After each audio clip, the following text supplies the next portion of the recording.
Alumiando Histórias, um podcast do Litro de Luz Brasil.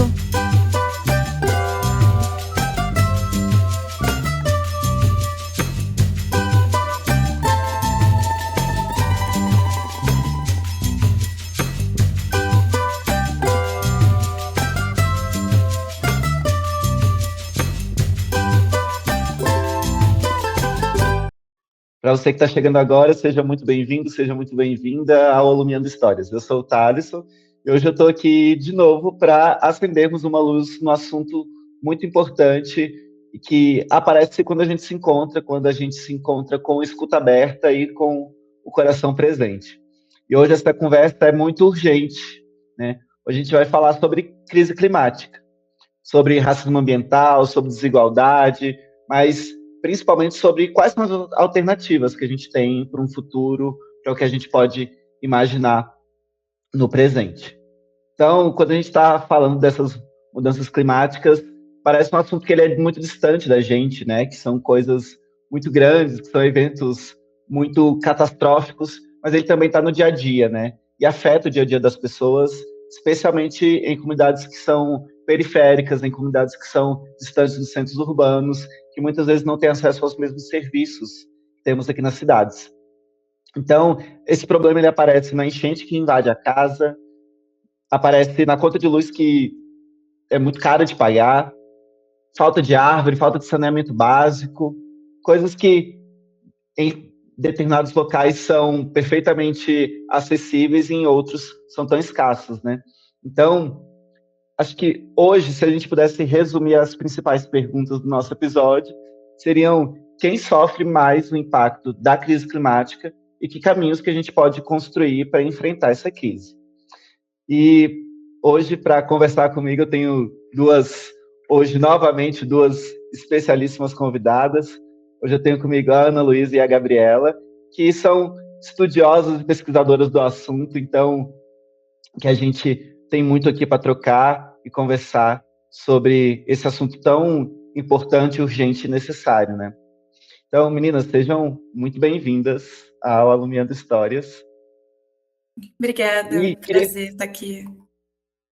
É um prazer estar aqui mesmo. Obrigada. Prazer receber vocês.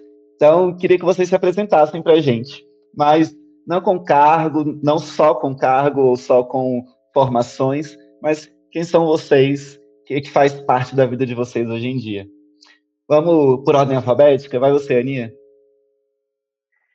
Bom, sou Ana Luísa Mayumi, eu sou... E daí vou fazer aqui uma autodescrição rapidinho também, aproveitar. Eu sou uma mulher que se identifica como amarela, eu sou mestiça, de cabelos castanho claro, e sou de São Paulo, sou paulista, e acho que uma das coisas que me fez ir por esse caminho de trabalhar com o meio ambiente foi a minha paixão por natureza. Assim, desde pequena eu sempre quis ter já quis ser bióloga, depois fotógrafa e acabei indo para engenharia química e hoje trabalho com mudanças climáticas, mais especificamente com finanças climáticas, mas sempre tangenciando aí natureza, né? E meu amor por natureza vai muito além do meu trabalho, então gosto muito de fazer trilhas. Então, nas minhas últimas férias, fui para o Monte Roraima, que era um grande sonho, e adoro fazer trekkings e me desafiar nesse sentido. É isso, um pouquinho de mim. Bem-vindo novamente, Ana. E você, Gabi?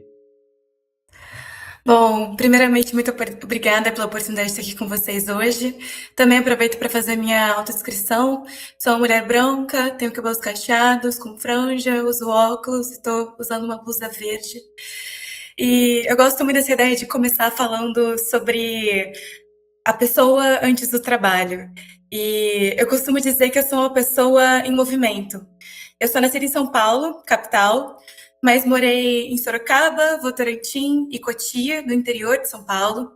Depois morei em Lauro de Freitas, na Bahia. Posteriormente, em Recife, em Pernambuco. Depois disso, retorno a São Paulo para morar em Taboão da Serra. e posteriormente venho a Niterói, no Rio de Janeiro, para fazer faculdade, cidade onde moro até hoje. E neste meio tempo ainda tive a oportunidade de morar em Uppsala, na Suécia, por 6 meses. No total, eu estudei em 5 escolas, em 2 universidades e morei em 9 cidades até agora. E tudo isso foi fundamental para construir a pessoa que eu sou hoje e me deu lentes multiculturais para enxergar o mundo através de diversos ângulos. E essas diversas experiências nesses muitos lugares me ajudaram e me colocaram neste lugar de curiosidade e em relação à crise climática. Eu observei desde muito nova como os diferentes impactos ambientais acontecem nos diferentes territórios, muito antes de ter as ferramentas conceituais para nomear propriamente impactos socioambientais. E, bom, sou formada em Relações Internacionais, trabalho no setor de energia atualmente, mas essa sou eu, essa é um pouquinho da minha história. Bem-vinda, Gabi. Que Obrigada. incrível ouvir um pouquinho de vocês, né? Encontrar as similaridades e as diferenças, acho que é importante aqui. Acho que também as experiências de vocês se complementam muito para o assunto que a gente vai tratar aqui hoje. Então, acho que estou empolgado para o que a gente pode construir. E eu Então, para a adoro gente... essas descrições, apresentações, sempre descobri alguma coisa nova. Tipo, já conheço a Gabi faz tempo, mas não sabia de algumas coisas que ela falou. Então, sempre muito legal. Verdade. Eu acho que é isso, né? A escuta aberta, ela permite a gente a sempre aprender um pouquinho mais sobre alguém que a gente, inclusive, já conhece. Mas, para a gente, então, aprender um pouquinho mais também sobre, muitas vezes, conceitos, mas para além dos conceitos, né? O que isso, de fato, significa na prática. Acho que um assunto que é muito emergente, mas, ao mesmo tempo, muito recente, né? A gente fala sobre isso há pouco tempo, é o racismo ambiental, né? Ou injustiça climática. Então, quando a gente está falando de racismo ambiental, da crise climática chegando diferentemente, em lugares diferentes, né? Chegando de uma forma muito mais catastrófica para determinadas populações, a gente está falando dessa injustiça climática que no Brasil se expressa muito através desse racismo ambiental, né? Então, Ana, para a gente começar um pouquinho de conceito, mas também pensando em prática, o que significa, de fato, justiça climática mesmo, né? Por que esse conceito ele vai além da preservação ambiental, né? Por que ele é maior do que a preservação ambiental? Perfeito. Vou trazer, eu até fui pesquisar aqui antes da gente conversar algumas definições mais oficiais, assim, né, digamos, de racismo ambiental, de justiça climática. E daí acho que só para a gente fazer uma diferenciação, o racismo ambiental, eles estão muito ligados, né? Eles estão muito interconectados. Mas quando a gente fala de racismo ambiental, não necessariamente vai estar relacionado às mudanças climáticas, à crise climática, né? A gente pode ter outras coisas que se definem como racismo ambiental. Então, o racismo ambiental é esse processo que populações historicamente marginalizadas sofrem mais com consequências em relação ao meio ambiente. Então, elas sempre são as mais afetadas por desastres ambientais, pela poluição, e daí quando a gente está falando aqui da crise climática, pelas mudanças climáticas, né? Então, basicamente é o que a gente está acostumado a ver, infelizmente, aqui no Brasil, o racismo estrutural, só que refletido ali nas consequências, né, ambientais disso. E daí, quando a gente está falando de justiça climática, né, a gente está olhando para essa transição que a gente precisa fazer por causa da crise, né? Então, a gente precisa ter adaptações, a gente precisa fazer ações de mitigação, mas isso tudo custa caro e a gente sabe que as pessoas que são mais marginalizadas, as pessoas que já estão numa situação de vulnerabilidade, elas sofrem mais com essas consequências climáticas. Então, o que a gente está falando é, basicamente, não vamos deixar ninguém para trás. E daí, eu trouxe um livro que chama Justiça Climática, que é da Mary Robson, que ela foi ex-presidente da Irlanda e ela foi enviada especial da ONU para mudanças climáticas. E ela escreve, ela fala assim, para lidar com a mudança climática, é preciso simultaneamente tratar da injustiça subjacente em nosso mundo e trabalhar para erradicar a pobreza, a exclusão e a desigualdade. Então, aqui nada mais é o que a gente busca, né, de trazer dignidade para as pessoas, mas agora aplicado a essa situação, esse ambiente novo que é as mudanças climáticas. Perfeito, Ana. Acho que é isso, né? A gente entender que o meio ambiente faz parte da nossa estrutura de sociedade, né? Então, se a gente está falando de um racismo estrutural, o pilar do meio ambiente ele está inserido nesse contexto, né? E que essas mudanças elas provocam resultados diferentes, né? Então, quando a gente acaba usando, né, termos muito similares para coisas diferentes ou até mesmo vários termos para a mesma coisa. Por exemplo, a gente costuma falar crise climática e mudança climática, né? A gente usa esses dois termos como se eles fossem a mesma coisa. Mas, ao mesmo tempo, crise climática, ele surgiu um pouco mais recente, né? Mudança climática foi o primeiro termo cunhado para falar sobre isso, e aí agora a gente está chamando de crise climática. Então, Gabi, por que você acha que aconteceu essa mudança? Por que pesquisas, organizações, tantos movimentos sociais também passaram a utilizar o termo crise em vez de mudanças climáticas? Bom, a diferença entre esses dois termos está naquilo que eles procuram comunicar. O próprio painel intergovernamental sobre mudanças climáticas, o IPCC, que é o órgão da ONU responsável para avaliar as evidências científicas sobre o clima, utiliza o termo mudanças climáticas para descrever alterações de longo prazo no sistema climático da Terra. Mas, à medida que os impactos dessas mudanças se tornaram cada vez mais evidentes, foi se criando este movimento de passar a utilizar com mais frequência o termo crise climática. Isso porque a expressão crise climática desloca o foco da mudança para as suas consequências. Então, esse termo nos lembra que não estamos falando apenas de um aumento na temperatura média do planeta, mas de uma realidade marcada por eventos extremos cada vez mais frequentes, de insegurança alimentar, insegurança hídrica, perda de biodiversidade. Então, eu diria que a palavra crise também é uma escolha de linguagem e comunica que essa não é apenas uma mudança que estamos observando de forma passiva, mas principalmente uma situação que já afeta ativamente milhões de pessoas e exigem respostas cada vez mais urgentes. E só para fechar assim, o raciocínio, acho que é importante também comentar que tem um ponto que mudanças climáticas também pode ser um pouco neutro, principalmente para quem talvez não esteja tão familiarizado com o tema. E este termo, infelizmente, também vem sendo apropriado por discursos negacionistas, para sugerir que os eventos que a gente está vivendo, eles não são causados necessariamente pela ação do homem, são como se fosse mais uma variação natural do ciclo da Terra.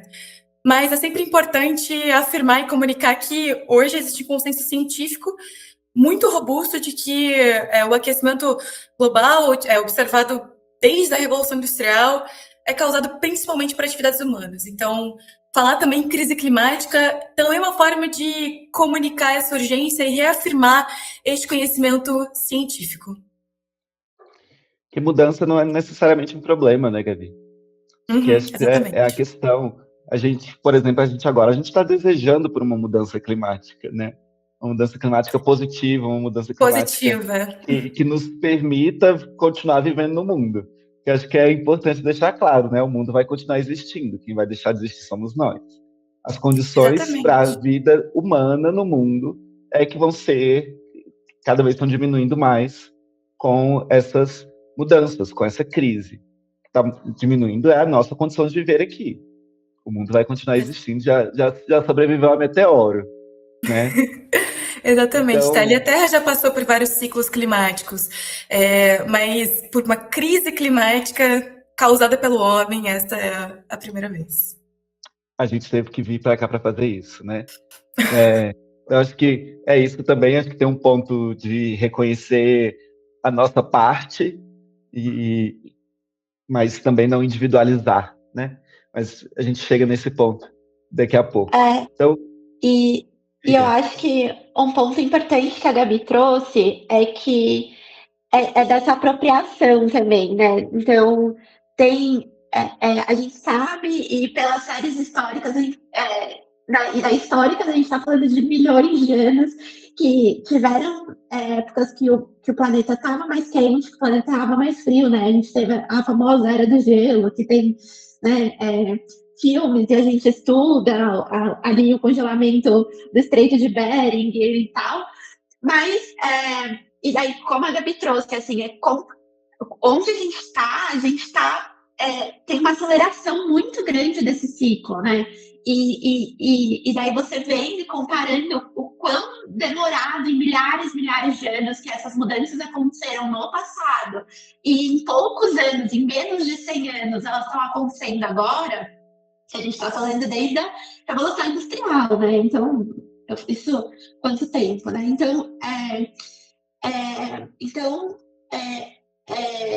tem uma associação de causalidade muito forte quando a gente está falando com a ação humana, né? Então, isso eu acho que é bem importante, né, todo mundo ter muito claro de que, ok, temos ciclos, mas não tão rápidos assim, né? Eles acontecem em milhares e milhares de anos.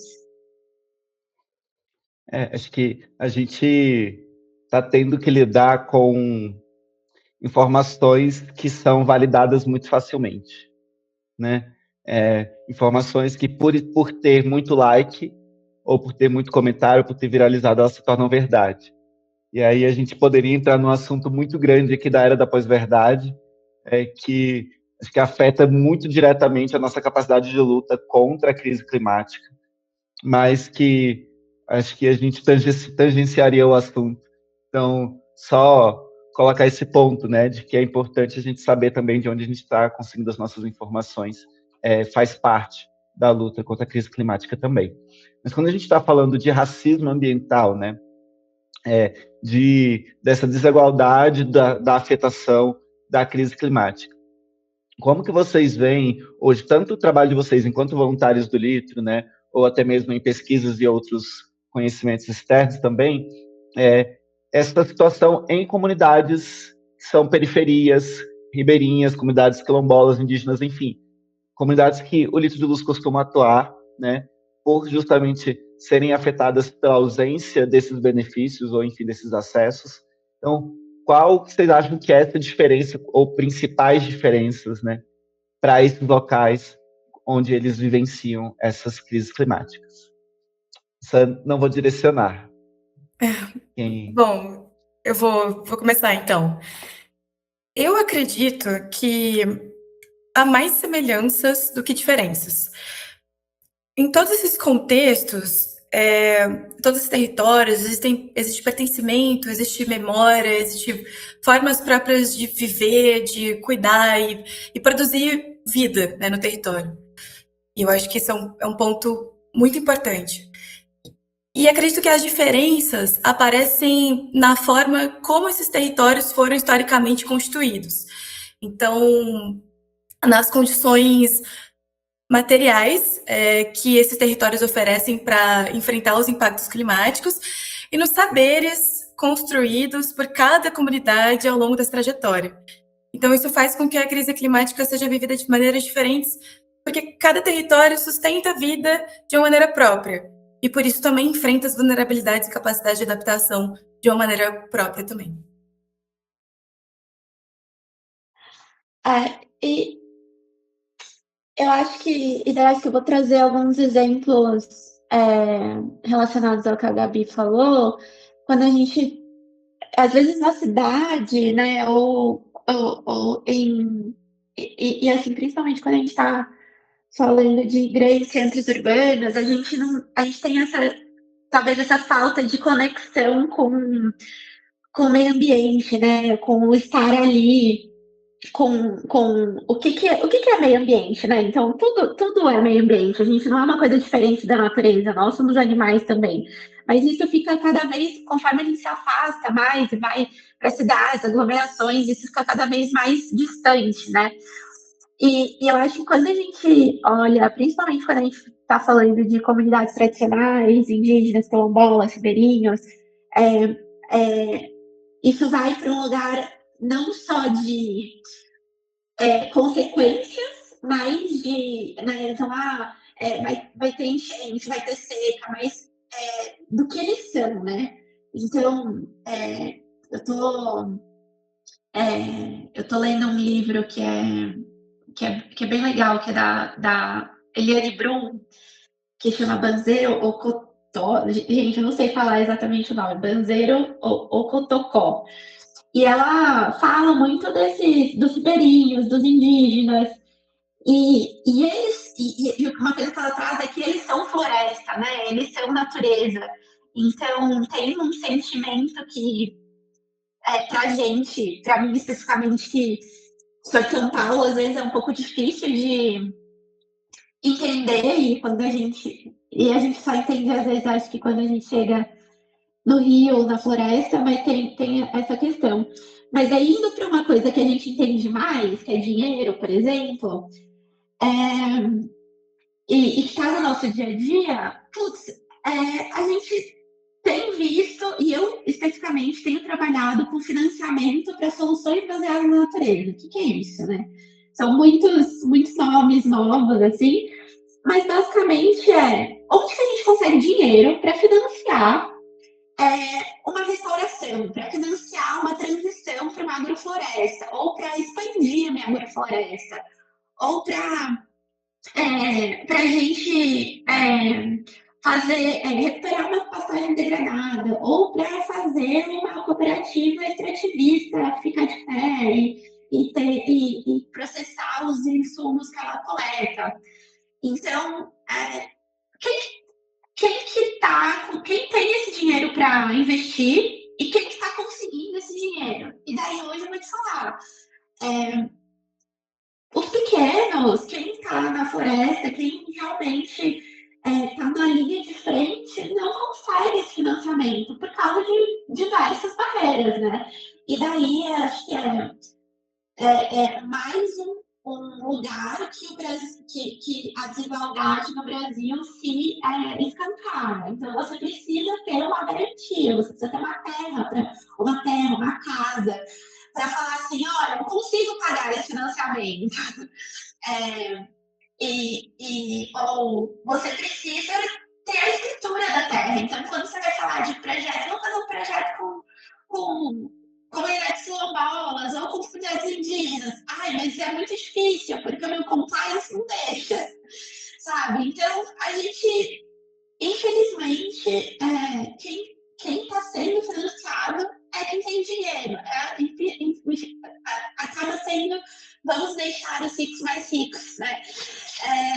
E você fazer uma restauração, você cuidar da floresta em pé, isso requer dinheiro, isso requer pessoas, né? E daí acho que é o grande desafio que pelo menos eu tenho enfrentado no dia a dia, assim, como que a gente faz esses dois lados se conversarem e, sim, dá mais trabalho falar com o pequeno. Mas sem o pequeno a gente não vai para frente. Foi uma reclamação muito recorrente, assim, na COP30, né, no ano passado.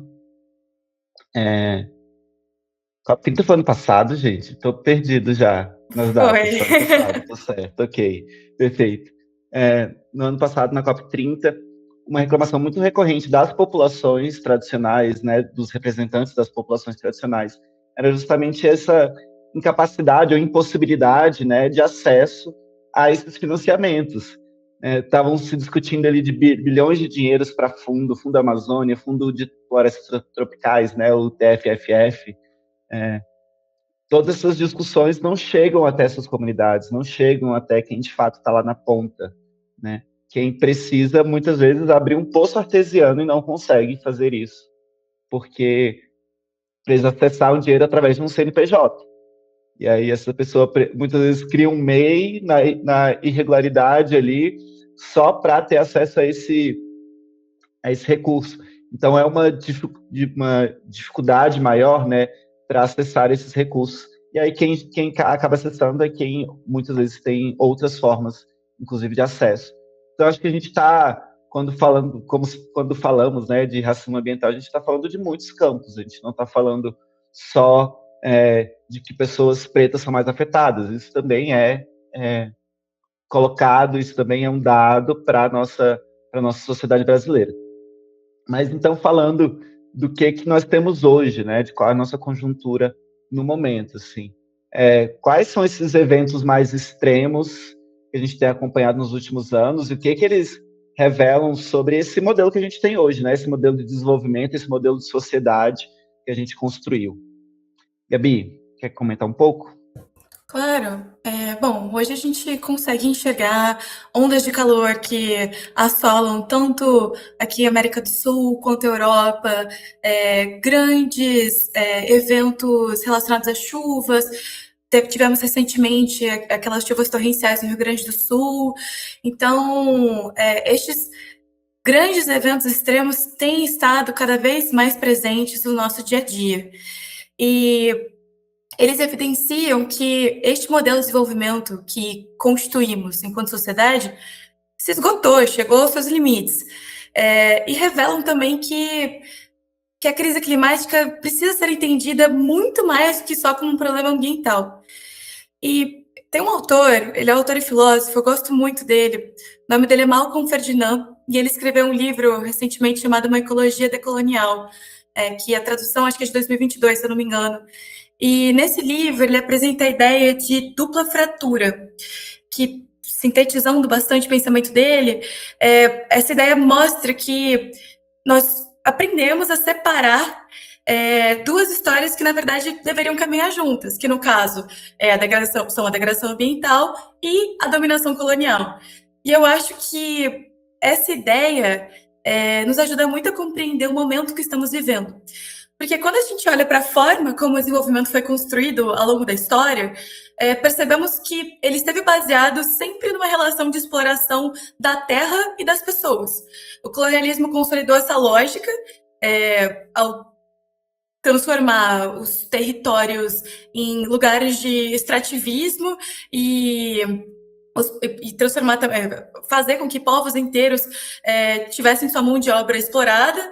E com o tempo essa dinâmica não desapareceu, ela apenas se reconfigurou, assumiu novas formas, e o capitalismo liberal, e mais recentemente o neoliberalismo, mantiveram essa lógica de exploração de recursos naturais e humanos em nome desse crescimento econômico, deste desenvolvimento. Então, eu diria que os eventos climáticos extremos expõem os limites de um modelo de desenvolvimento falido há muitos séculos, que trata a natureza e as pessoas como recursos a serem conquistados, explorados, e que a natureza e consequentemente nós, né, seres humanos, que, como a Ana bem colocou, fazemos parte da natureza, sofremos as consequências de forma profundamente danosa e também profundamente desigual.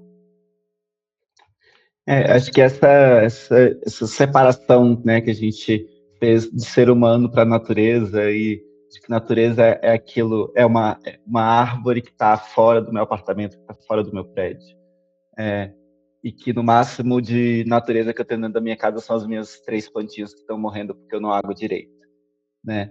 Mas o quanto a gente sente que o ar está mais seco, que a época de chuva ou a época de seca está demorando mais a passar, o quanto a gente não sabe mais sobre clima, o quanto nossos conhecimentos sobre o clima estão cada vez menores, né?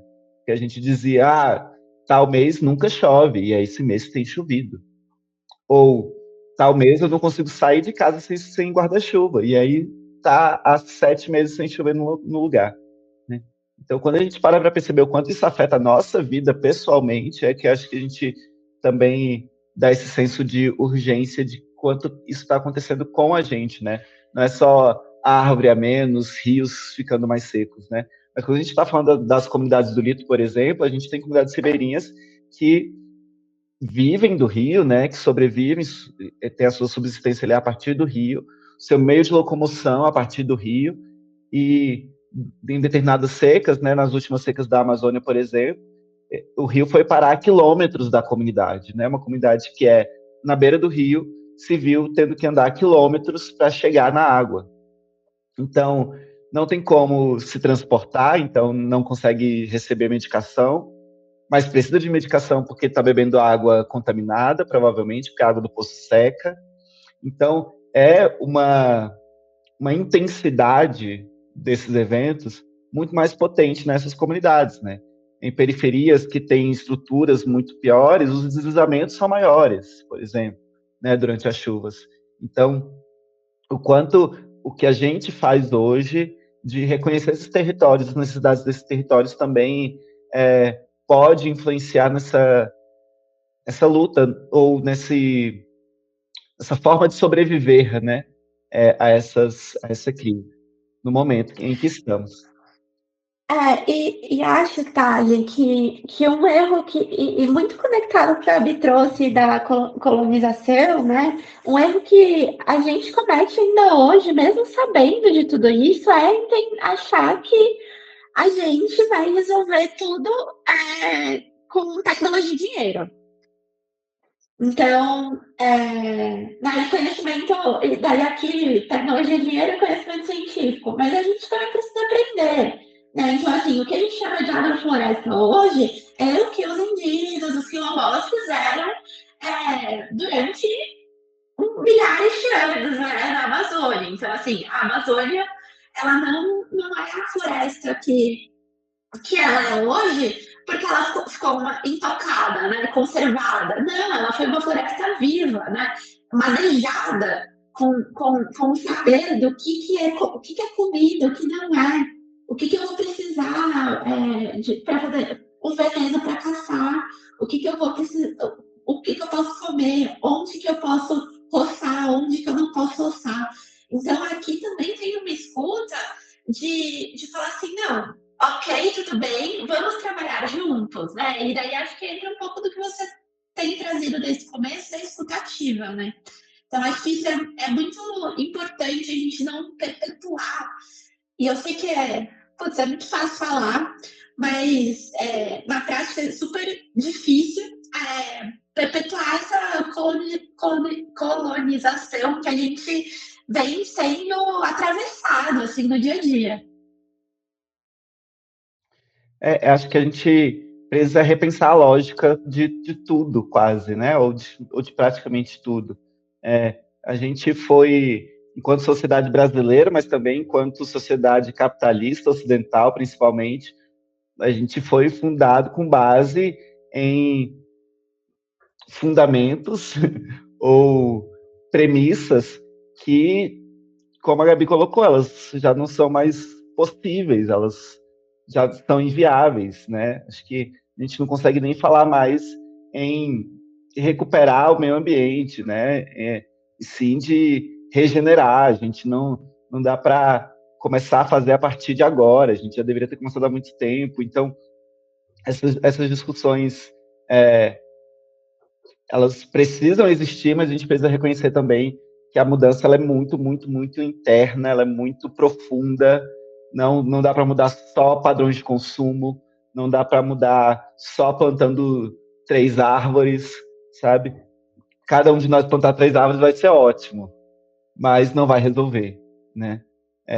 Então, a lógica precisa mudar como um todo. Então, queria ouvir de vocês mesmo, quais são esses paradigmas que a gente vivencia hoje, que a gente precisa repensar para a gente talvez conseguir chegar a um lugar onde a gente tenha um conforto maior nessa nossa relação com o que às vezes a gente chama de meio ambiente, né?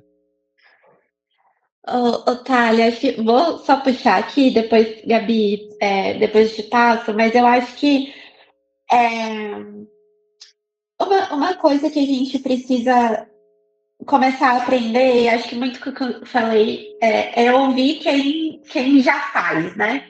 Então, acho que a gente aqui já deve ter falado, Ailton Krenak fala, né? Agora eu não vou lembrar qual dos livros dele, mas ele fala assim, que se você quer saber como sobreviver a essa crise climática, converse com os indígenas, porque eles estão sobrevivendo a muita coisa desde que os portugueses e espanhóis chegaram aqui. Então, eles que são os resilientes, né? A gente o que que a gente tem sobrevivido, né? Então, acho que é um pouco dessa lógica. E eu acho que também tem uma questão, daí de novo, bater na tecla da tecnologia, dessa dependência da tecnologia, e da gente não achar que tecnologia é só tecnologia de computador, máquinas e etc. Existe tecnologia social, né? Existe uma metodologia da escuta, existe uma tecnologia da, das plantas, né? O que a gente pode aprender com a natureza, né? E daí aqui, de novo, fazendo essa separação, infelizmente, na minha fala, da gente e da natureza, mas, então, acho que esses são alguns paradigmas, assim, parar de olhar do tipo só o que não existe e do que existe funciona e a gente consegue replicar. E uma outra coisa, eu acho que é esse lugar de. E daí aqui eu estou falando muito do lado financeiro, que sempre me vem. Gente, não olhar para a natureza não é rentável. Não olhar, porque se a gente. Você pega assim, uma empresa de bebidas, se ela não tiver água, ela não consegue fazer bebida, né? Não vai conseguir fazer cerveja, refrigerante, suco, como que é água? Então, assim, isso é o básico, né? Então, acho que é um pouco que a gente voltar a falar e pensar, né? Tipo, o mundo vai continuar, a gente que não vai ter condições de ficar nele. Então, acho que é um pouco esse paradigma, assim, a gente precisa parar de pensar a natureza, as árvores, a água, o ar, que a gente consegue respirar como simplesmente coisas dadas, mas coisas que são a infraestrutura da nossa vida, sabe? Da nossa vida, não só minha, sua, mas da vida da humanidade, né? Não só a humanidade, mas dos mamíferos, mamíferos, répteis, animais da Terra. Assim, Perfeito.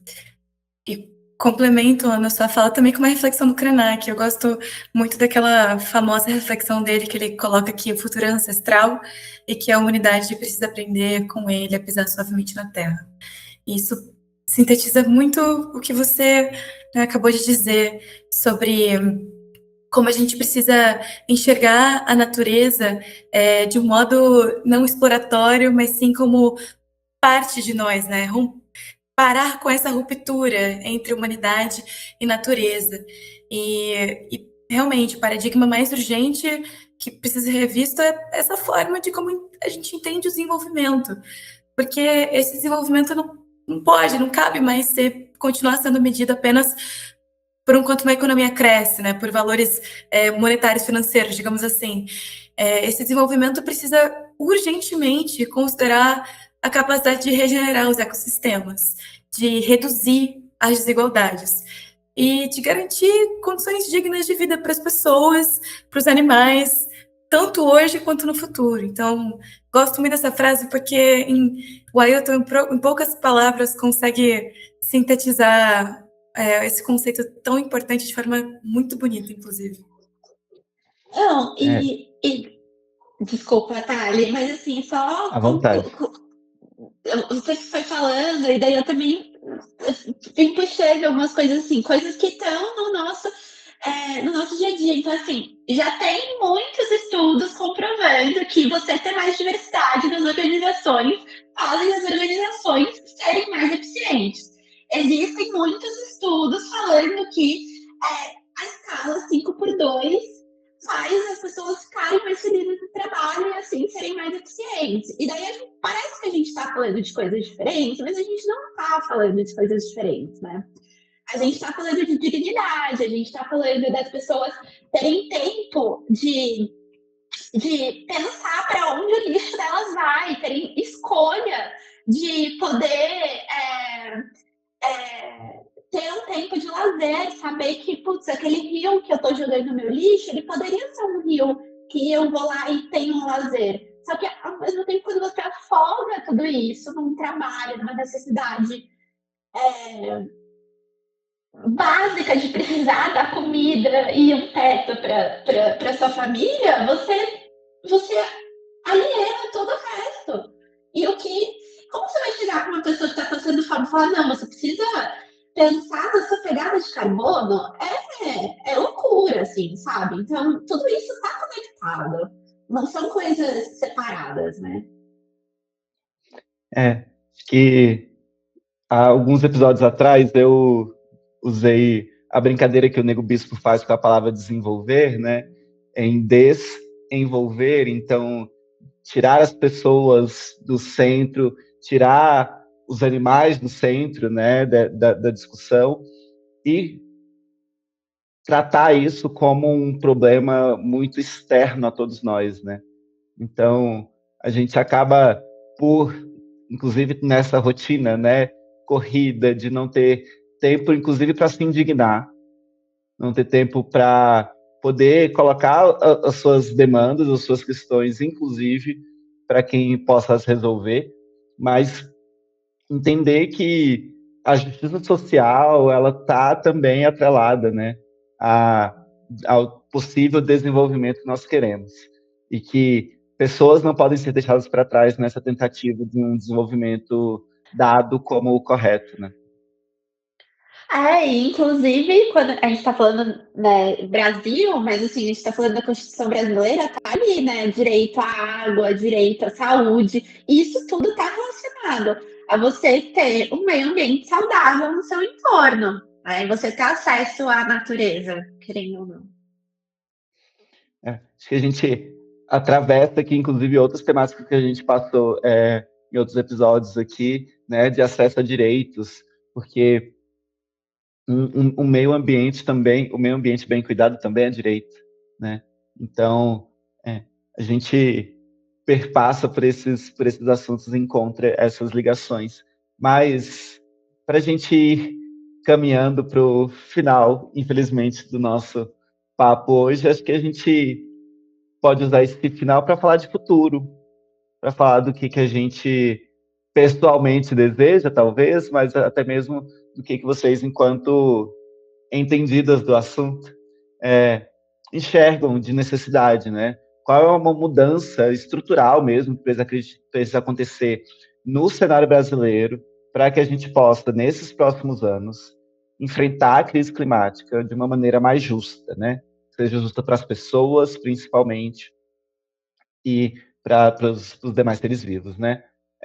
Mas já vou adicionar outra pergunta aqui também, para que vocês duas se complementem, que é para vocês fazerem um convite para quem está nos ouvindo, para como pode contribuir, como pode saber um pouquinho mais, ou entender um pouco mais sobre o assunto de justiça climática, para aplicar ali no cotidiano, na comunidade, ou até mesmo na profissão.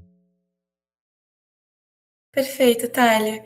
Bom, respondendo um pouco a primeira pergunta, eu acho que a gente precisa principalmente focar na redução das desigualdades, para também focar sobre a justiça climática, porque são dois assuntos intrínsecos, eles não se desvinculam de nenhuma forma. Então, pensar em adaptação, em mitigação, em futuros possíveis, onde a crise climática esteja amenizada, também passa pela redução das desigualdades.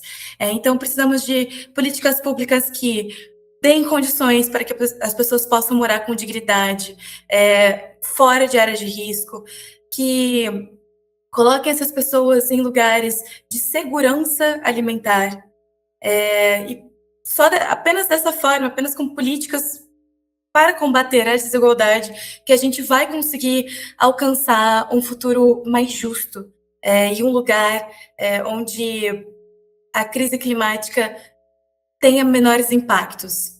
Eu acho que é muito importante pensarmos a partir dessa perspectiva para pensar no futuro do Brasil. Perfeito, Gabi. Bom, eu concordo super com a Gabi, que acho que políticas públicas são super necessárias, mas eu vou tentar ser um pouco diferente aqui, para a gente não falar a mesma coisa, mas eu acho que tem muita coisa que já está sendo feita, né? Então, acho que, e principalmente quando a gente olha para os pequenos, então, assim, e daí quando eu falo pequenos, é porque é como a gente chama, né, nesse nosso sistema, os pequenos agricultores, os pequenos produtores, ou os extrativistas. Então, o que eu vejo é que no coletivo a gente tem muita força, né? E tem muitos exemplos, bons exemplos, exemplos que estão dando certo, de cooperativas, de extrativistas, cooperativas de pequenos produtores que estão fazendo trabalhos muito interessantes de resiliência, de melhoria do solo, de alimentação da população. Então, hoje no Brasil, a gente é basicamente alimentado por agricultores familiares, né? Então, a gente não está falando o agro que sustenta o Brasil, não é o mesmo agro que alimenta o Brasil, né? Então, a gente está falando de coisas diferentes. Então, o que eu acho que a gente precisa de ação coletiva também, além, né, de um cenário de políticas públicas, de ação, acho que a gente precisa trabalhar mais coletivamente, olhar para o lado para saber o que os nossos vizinhos estão fazendo e como que a gente pode fazer melhor junto. Então, eu vou mais para essa linha aqui, mas o que a Gabi falou também acho que é importantíssimo, assim. E no final tudo volta nesse diálogo entre saberes, né, Ana? Sobre a gente estar sempre ouvindo os saberes das comunidades e também dialogando com os nossos saberes e conduzindo essa troca, né? Sem apagar nenhum saber, apenas exaltar e poder fazer com que todos nós nos apropriamos e tomamos parte dos processos de decisão relacionado às mudanças climáticas, à crise climática. Gabi, acho que também tem uma coisa dessa intersecção, né? Então, assim, se você tem uma ação coletiva, mas você não tem um cenário de política pública que seja, que fortaleça, que incentive isso, vai ser muito mais difícil, né? Então, uma coisa também alimenta a outra, né? Não adianta também você ter ótimas políticas públicas se ninguém sabe que elas existem e ninguém usufrui delas. Então, tudo é um dando a mão para o outro para ir evoluindo, né?